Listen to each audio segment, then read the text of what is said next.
no Ket Okraku we influence with decision players are for we or no Ket no obepam every blasters and 19 bia or the amount. I hire the coach who expect me to select players for him. I'll fire the coach. I'm repeating myself. If I hire the coach for Ghana and that coach expects me, Kurt, to select players for him, that coach will be fired the next day. God, that is not the kind of coach I and we want to work with. Players of the Black Stars are selected by the technical team of the Black Stars, led by the current coach Otto. By age of 18, they made public statements, not once, not twice, on the environment this FA has created to enable them to work. Coach Ado has said on platforms that one of the key reasons why he accepted to come back is the fact that he's allowed to do the work the way he wants to work. So the answer is very simple. Coaches representing Ghana are solely selected by the technical team of our national teams. We're talking about players representing Ghana, whether it's the Black Queens or it's the Black Stars. Indicate HM player and a coach Obama Kwamo no influence will player selection no obe fire. Finally, Kate HM Obakaya sa appearance fee yitia Edma Management Committee members $100,000 once and SMP. Or say ono die obetimi aka say national teams no management committee members no mo ye adwuma especially the Blasters management committee members no enti scan de omo deserve na wo chem say scan nya efe ni tia the Ministry of Youth and Sports omo eni tia say scan nemum management committee members ni deserve say scan.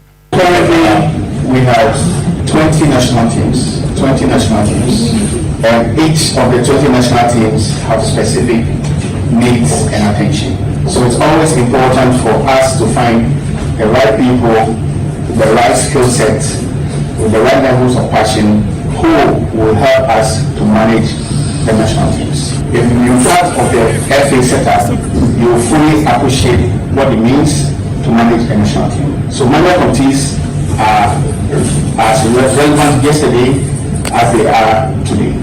Composition of national teams is, in terms of numbers, is not casting stone.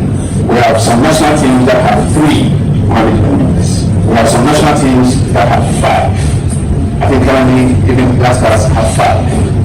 And each of the 5 has a role to play, or have a role to play. Again, coming back to your direct question, management committees are relevant to the management of our national teams. Can dispute the role of the management committee in the management of our football.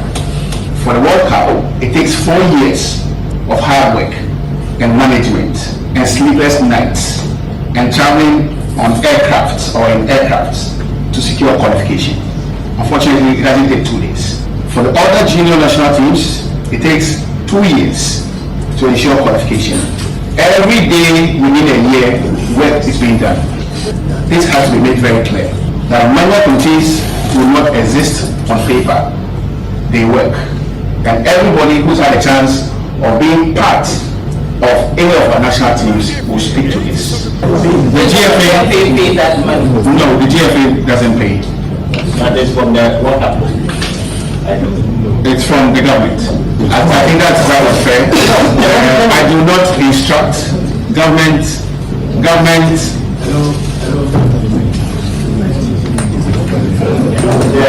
Ket Okraku FA president and order to the Parliamentary Select Committee on Sports and him say so what say Blasters adwuma no kra World Cup adwuma was say 4 years until 4 years one na junior teams kra dey ya na 2 years bi nti adwuma omo yi je ne de nemom omo question no so why ne tia was o enye FA ne tia nemom aban no ene tia na sansem na Ket Okraku kan na Dr. Randiabi e dey ato say one Ket ya adwene papa sai kana yitia edema management committee members no Dr. Randiabi one Ket ya adwene.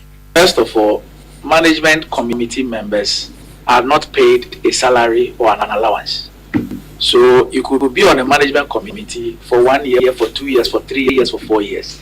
The GFA does not pay anything to management committee members as monthly allowance or sitting an allowance even when they attend meetings.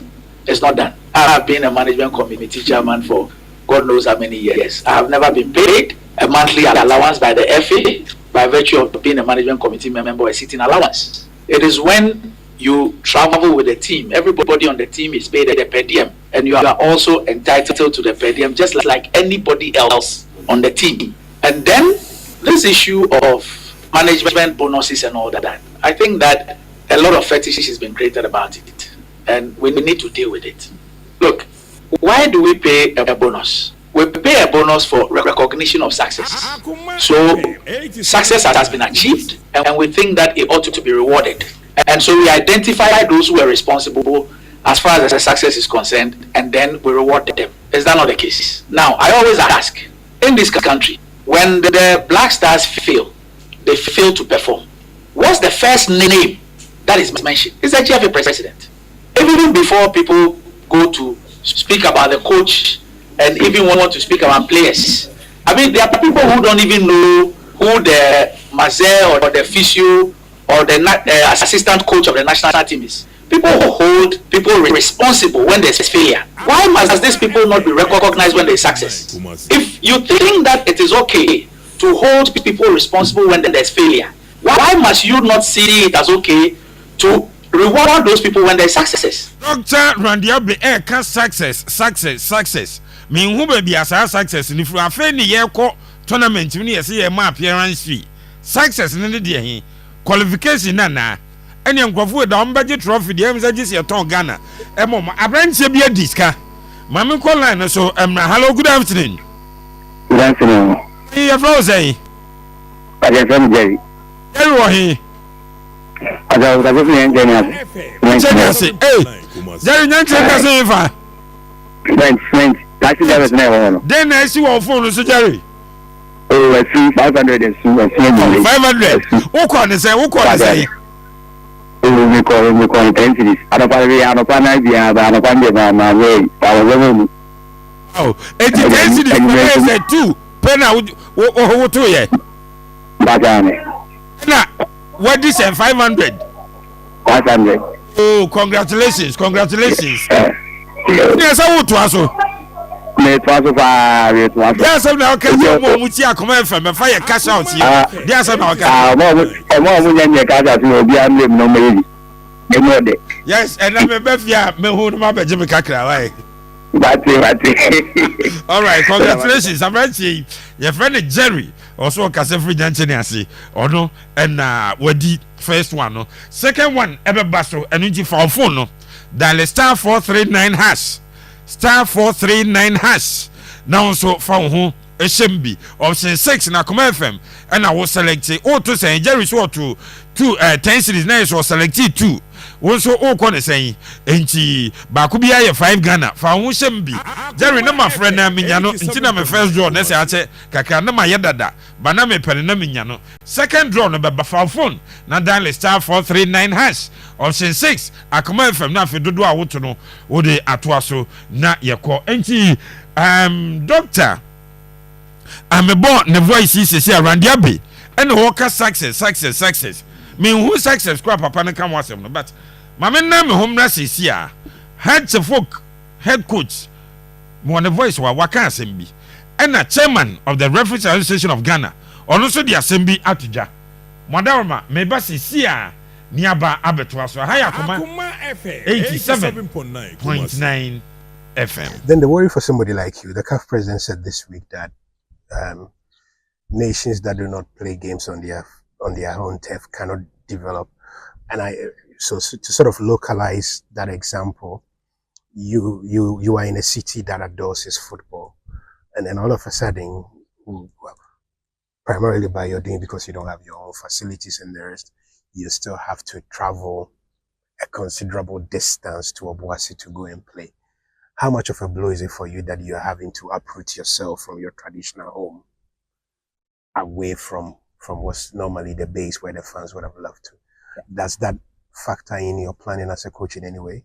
Yeah, it's a big one. It's a big one in the sense that one, we have the 12th player, which is the fan, and then two, if you look at the way we played at Narerugu, against Karela. We played well, we won. So they are all expectant to come and watch the team. So if we were to play in front of our own fans, I think it was going to give us the number 12 player, which is the fan, to give us the confidence to be able to play well and then win. But then even though we are going to Obuasi, 87.9 FM. Now the chairman of the Referees Association of Ghana, George Seja, Urana Achechim, also referees or Mudi Premier League, no, your mom allowance near the mom, your mom salary, 8,000 Ghana. And no more Mudi Women's League, no, afi Division 1, no, or Mumudi, Ubia, 750 Ghana cedis per game.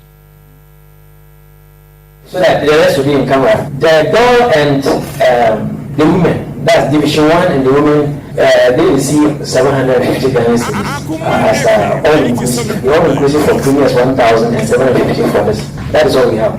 But the rest of the information we prefer to actually to have it in camera. Per match or per match, per referee, 750 cedis and 1,000 Ghana cedis. There were certain rules that were playing which has actually been, I would say, till now, quite difficult for us. That was saying, I would be very happy if we actually get into in-camera and we discuss all those things. After the referees, they say referees actually go to handle matches with resources in their pocket. I know firmly that the good ones there know that that is a very bad attitude, and that is not something that we support as an association. No, we don't support it.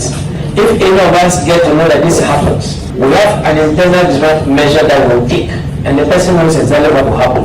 So if it happens, well, we are not part of it, and we don't even want to know about it. But when we get to know, it's something that the story will be different.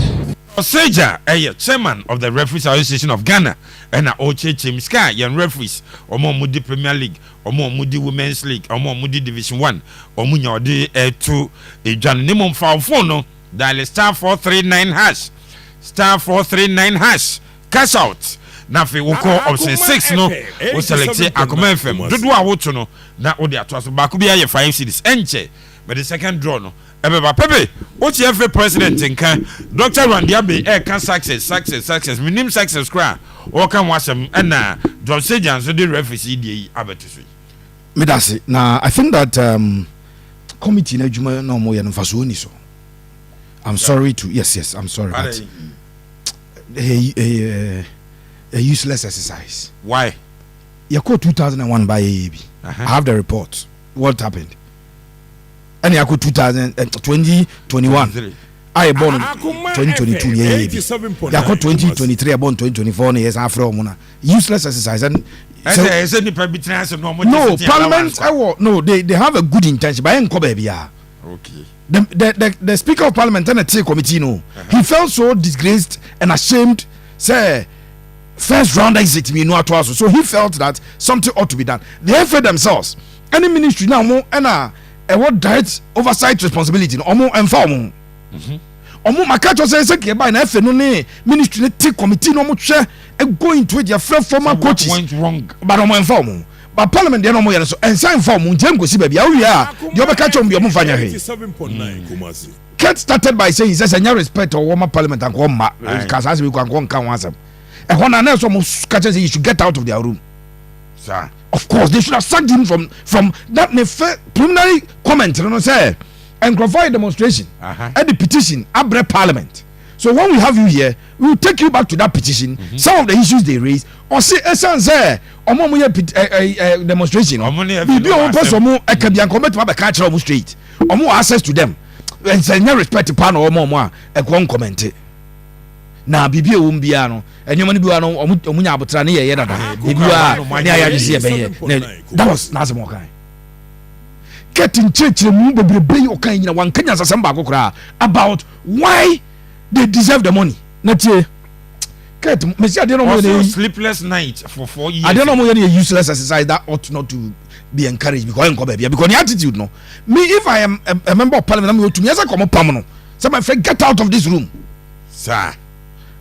Very disrespectful posture. Sana consider the chide ko tra justice Sanjo be fani mi wa say. Aye. Who be say na someone who muna to train the jacket. Kwasinya Ntachi Odin ewo Grace Baptist asori ya papa da no enkran yi ehona Odin wo no yere no makwa asori oba ye so ye Muslim njobe so ye nkoma no Quran obi akwa asori a ye kwa World Cup ukojina so dem e make donation of $10,000 ye timi koba ni eduro yari 50,000 ba be kan o se fe do ekramuni no ye se no osi ho wo mun ni ye wie na nim guase yes ha na to no ke je nje na nim guase ba de na ko ye nim guase be to no pa sa ade no mo ye no se panya nko ba bia but Dr. Randy Abesi no pato ma menye kete de no ana wo pese me ja no ba Dr. Randy no I thought wo de si so wo pese me disi dia mesi na ba to so enti ade na kete kwatra wo koye no wan fa buo amfa ma omo frɛ na because onim se enko ba bia enti no ye sa ade kete an Kenya sasem ba ko o say they work for 4 years yes ebuja panyi sleepless nights Ghana AFCON World Cup 2026 ya ye boy qualifies na ya ya bought 4 games right iti yes Madagascar or Ghana see and ye kolusu to Comoros yes and nanu ya kwose Mali and ya CAR and ya Central African Republic matches 1 2 3 4 in abomba and Kurt say 4 years omonna man okay bibia no me say Kurt okay is he functioning well before the committee so move let's move step by step it will man pray on kra sabe ati for no hu dey pa kire in June of 2023 and Ghana a ball Mali okay and Central African Republic yes June 2023 your next games near no March 2024 between June 2023 near boy last games no hano and March 2024 dia na blast time no committee member ho ye ko fu ma bodama na ya no ma dwene nya dwuma na I don't know take here for granted so they speak any nonsense to us they don't respect us me see me buso asem say between June mama ana me boa Ghana ebo be 9 months asem ne ye kai ebo Mali ewo Bamako ne ye share omo and you free on your babo Central African Republic of Baba Yara and you share omo and you na blaster for no bia call baby and was World Cup no different some one say throughout the year blaster matches was World Cup in there engage you for 4 years sleepless nights traveling in flight meba and Ghana ya kwa Mali ya kwa Mali we na ya ba any babo Central Africa play June of 2023 June of 2023 2024 June 2024 afinia boy na say aka 6 months and send afina bana the next games here bebo no this year ya more World Cup qualifier bi ya bebo March 2025 3 months into the next year and then 9 months and dia na blast family committee for na yo mutipa o mo muti o mo ya zi o karo but Ghanaian player no Japan Park so ball 10 months no on deserve referees no mudi matches no games ni because omun deserve ni pony ye ball no ye deserve better pitches we don't deserve it but they are so confident to defend this nonsense and try to force it down our throat see and swallow because omun ye adwuma sa omun na e di adwuma so omun dey per qualification me say adwuma ben blaster nya mo ball e wo World Cup nti di adwuma no mo ye fa World Cup qualifiers no if you monitor players ya for coach $20,000 blast time committee member na oye na djuma say Dr. Randy Abia da bi o Metro TV so ye na djuma no any other businesses no ono na monitor player dem coach na ya $20,000 enkofo yi mu ya mu nkanya nsasam o mu kika nkwasi asam sa no mafa mu adi entiase ka kofo no pam mu fili osam nko na ade ni nyina ne say ade we na ya ban na esa so fo ni o mu nyina ya quick o see Scan na bia by na tua. Now one member of the committee, Akacha, that was silent, but I watched live. Okay. I didn't. Akacha said, but mona moya budget no. Na mo dey come buy na buy. I say that would be unfair. I buy and it buy it. We are looking for one day that a sensible person will be the Minister of Youth and Sports and tell them say, "Mon can't blast some committee members say mo hey, do awunya no." Guy. So before we start, let them know that we won't give you anything. No more kasabna manaye to say this is all that they take. Enya no kwa. So how much winning bonuses? You travel Sani pa we. Kate mo maka cho mo say ebu mu Ghana for say omanya sika omunya dollars ne kwa. Ya wo Ghana for pia ka chen say o person ne tren play move from her to Mali. E kosa aba. Baby o koda no antua aduane obedi ono ani obedi agina ko. There are people looking for the opportunity to enter a flight for the first time in their life before they die. Yes. But somebody thinks that entering the flight in just $200,000. You see the difference? Oh no, Monsieur Obi or your phone line says, "Oh, Obi or passport." Or no, I'm trying to take it, but I'll facilitate him to quiet keke. Okay, hotel. What do you need to do? I see, can't say. I'm not a flight. Okay, so when you man can say flight near Tino. SCTS can say $100,000. No. If we have decided to say the 6 people each $100,000 no, after Qatar, see you move $300,000. Eh, yeah, pictures in Ghana because after money in FIFA brought $260,000. So I'm finding pictures. FIFA me say, "See, $260,000 more do pa." Yeah, the more $100,000 more be say, "What's that flight him?" I'm paying for Omokwa hotel Omokodano and your musica. Musica. When they travel, they are giving per diems. Yeah. Maybe we are going to get a hotel, not blast our place now. One person when was happening for you? When they travel, they go and bring prostitutes to the hotel. The players also want to do same. Now they are blast our place. I almost hear on type price. I'm going for money. Team members. Me see, Suleiman Taria Bufwa. Or they are young so that's so yeah. Or see. I don't know money abroad more casemono. Now, management committee members, meanwhile, amount to be a place about Gribia Yanisabamo. It's a most supporting and more excited. Yanni Hadri. Ampa, when the players took $82,500 in Brazil, each management committee member was given $82,500, including the dead Jordan Anagla, Kwesinya Tachisai, and Jessica, and the dead Jordan Anagla. Webusan also have a chest card and cleaners, however, any security for. Where any pass is almost. But me say it won't change from the football association perspective. I am buying as a catcher because say you be some say yen obi that me yen am panyam na utua and about catchers about say TV worker budget work up scan ebenu o say ahin and o say then GF nisika unim secret ombusa no say when the football money came football money yakoba work up scan buy football for sika na buy no and I buy no eti bi na oye say no they can say yemfanye a legacy project what label as football money Ghana for this kana ye dey try flight am am ball qualifies no ye dey try winning bonuses na any budget na mo je dey call world cup no and dey no refi but I'm supposed to say you solve from GF for no die benya ban na beka a kire o mo say a privilege kura say Ghana for natural team wudi a kire bi but da bia woka ye te committee we da bia wo mo tena asen da bia eso mfa so ne say the auto committee no adwen papa but minister no say ultimate ade no be ko the Ministry of Youth and Sports justice sonyo jobafede and the ministry ho on hwe mu da won kai da kwaye on won kai da emfa no ho enya na sem open the enti papa no minister no on reading book no da papa no juma no into case justice sonyo juma no no nim so oya juma papa o ka sem bi o say after this committee this commission the running of Ghana football and the Black Stars in particular will never be the same. Yes. Papa no ka say when we decide to give $100,000 as appearance fee yan kanche press no obi anani baby it's a danada also okay misisu e bia sunwan misisu ha near the size no a percentage of it akoya football field di atoso o ka say papa no e lawyer wo sua mra e de mra ya adwuma as a judge no wa hunu nyansa che football for has any of the football people ever proposed say players here don call world cup no na bu sopanyi see statistics pictures and me after squad near the 2006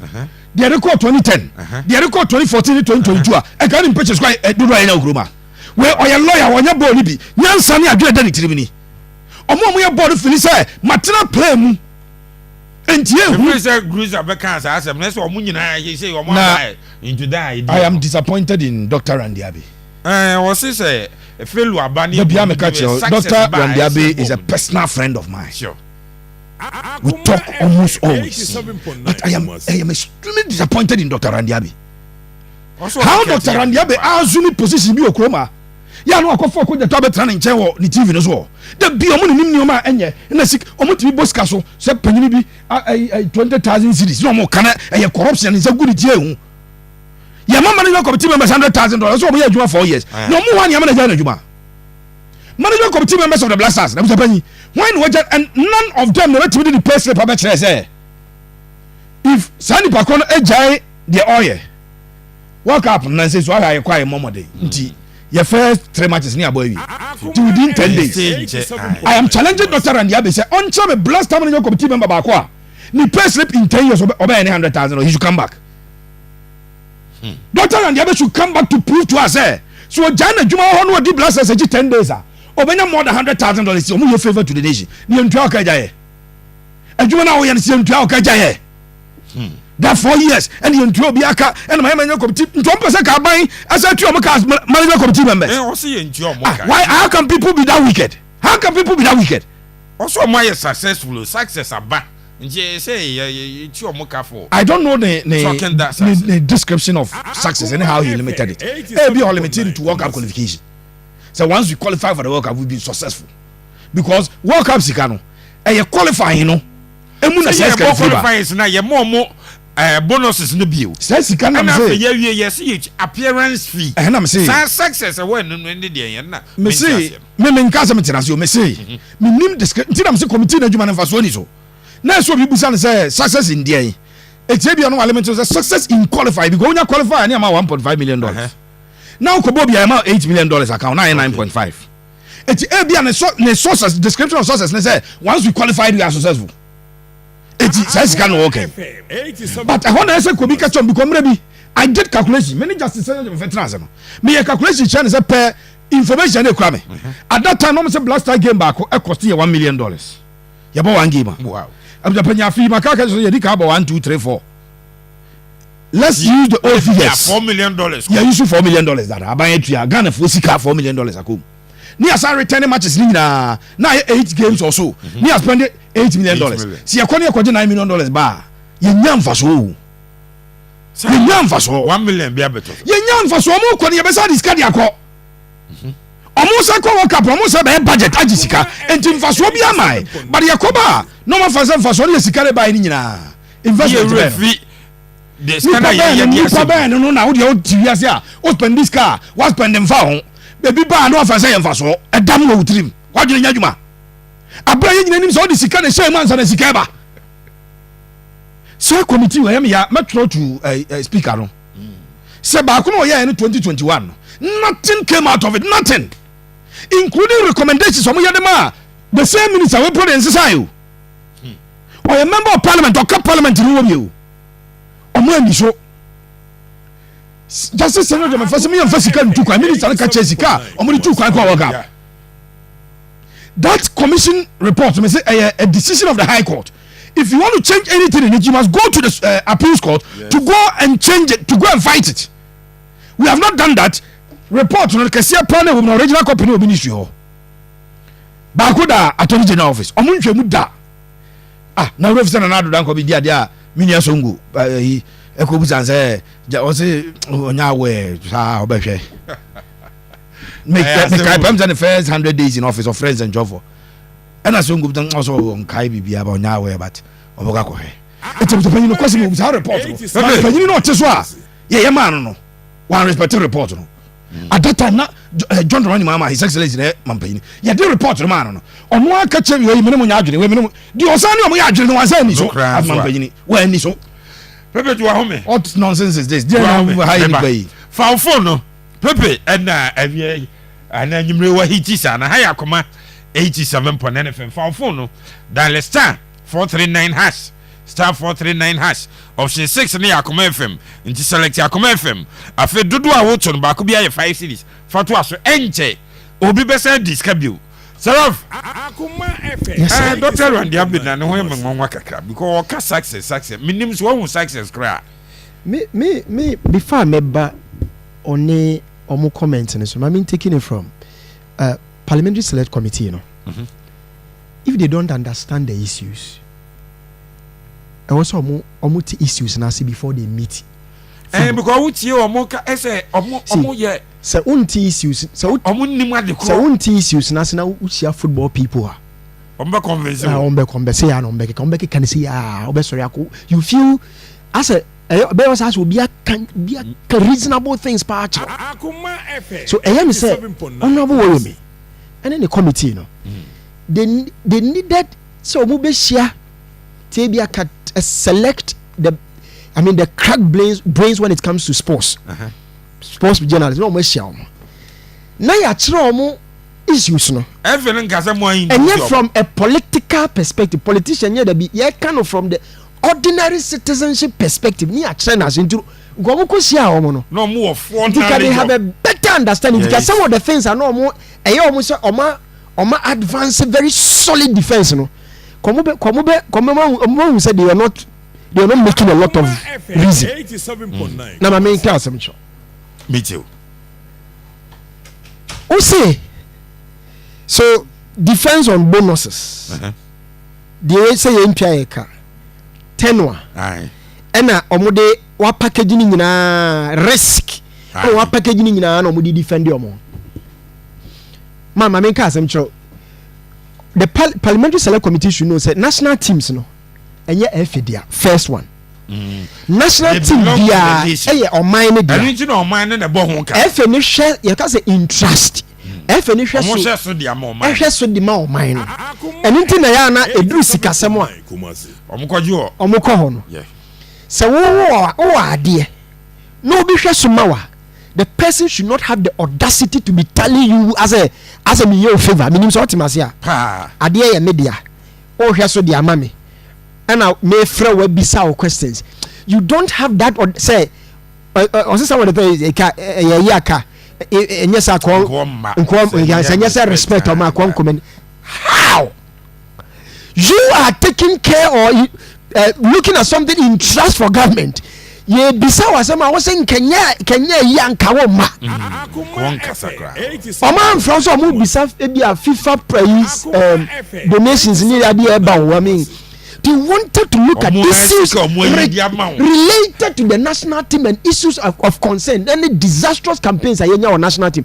Now him say it is this defensive posture, and that is why your football no because was sink here because Nyanteji core committee anymore same defensive posture. I'm going to see Ket Moso core any same defensive posture. Now mama guys am see committee no be unim me frame committee anim na e brofo nko an ye meka se brofo nko a bra mi ni for da brofo da bi mi ni for but say you can reasonable idea well to say we analyze facts and figures we analyze them and no near but if it is about the omo here there because now I wasn't even getting follow up questions brofo so when it comes to brofo near on the can be so if it is about send up brofo na mu ko bi so omo dia honorable it was needless to have met them brofo say brofo na ye be kika cho ma kika brofo acho na o ma sori akọ and I'm pretty sure by now cat boys no start wonder now take the issues one by one if we find from the perspective of management committees now because some say omoma European nations omoma je world cup or omoma je world cup which of them operate a management system for their national team Spain national team no management committees or omoma be Germany omonko omoma management committee ahead the German national team the Italian into omutimi no omoma say reason so omo say adwuma omo yan 4 years omo my reason you go over there na ebu on one person Germany by Brazil 24 omo dey oye state secretary in charge of 4 sectors no be dey 3 days pe okromo no sa ko en ko adwuma o ana omo yi bia over ono no ono na eda national team no ano e dia ma aban no ono pe ana omo dey be world cup nde ko the state secretary no osho education osho I think transportation osho 4 sectors na say obedi 3 days for Brazil kromo and we call in Germany for J Cup and the coach. See when you want to put him ade bi o say o benefit ya o you will find every reason to defend it. And that is what they are doing. Okay, so it is person said they are even sacrificing. Your next appearance at the World Cup, we appreciate your sacrifice, but it's okay, we don't need it. So that's what we want to. No, Mami Kasamcho. What are you? In fact, we are not a person from mismanagement committee. What are you managing? No, because invariably, Usha tournaments are yakunina. The disaster at Cameroon, before you started, your Nations Cup, disaster occurred. The mismanagement across of Brazil. Am I a global ridicule? Am I global for produce about gun? Flights. The minister before the disaster could you work across journalists versus players already.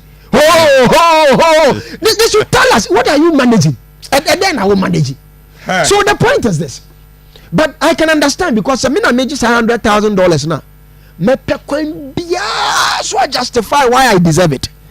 And some of the justification in fear bear ye and Kurt, you know when Kurt is speaking English and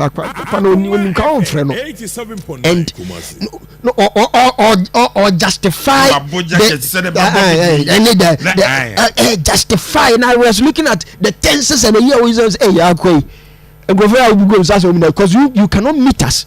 It is a reason why me bisa Kurt question was let me look at your face, because no, some of us you those words, no, we will go into the substance. When I pick the statistics, me first statistics of FIFA Sika now over the years I trickle down abba dear or mind be dinner the higher any the tian mo na budget or my dear going to administration. The inquiry almost the logistics. No, almost getting boom, no more consuming scanning eventually FIFA project nothing. Internal for Pramprama drawing any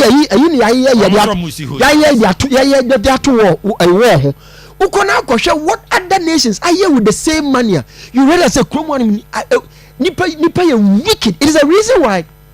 Mammy send the entire Zach Ketier Motutumano.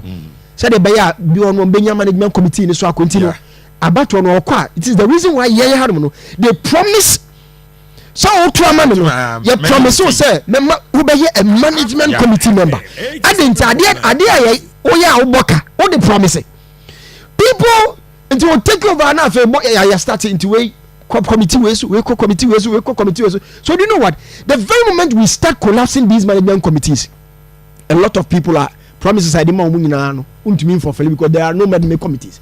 So for us, going forward, the reason could sound very logical to you. Wow, my reason, I say it sounded well to them. I almost say, that can be actually and somebody the twins and basically what you have said is that you want to justify why you deserve to be paid that amount. And the answer say man, today without the $100,000 you bet me in ordinary Ghanaians better and say see any logical even when the committee suggested say and can say can mo kwaji appearance via mo fanye bibi emo mo communities and your massam. Even when the winner of the Ghana Premier League, your money $33,000 after 10 months, they don't care. Or no dear, or deserve that amount. Because we are bread. Your bread will 10 months. Your brands and year qualified. Your brands and year qualified. Management committee member here, they were mobile. It gets the Blaster players angry and Blaster players. They always complain. Almost say. Says he can't any born. Woman in the committee member that won't mobile. Oh, no, some woman in the committee member. Abanana, Mudi, coaches and Majibi.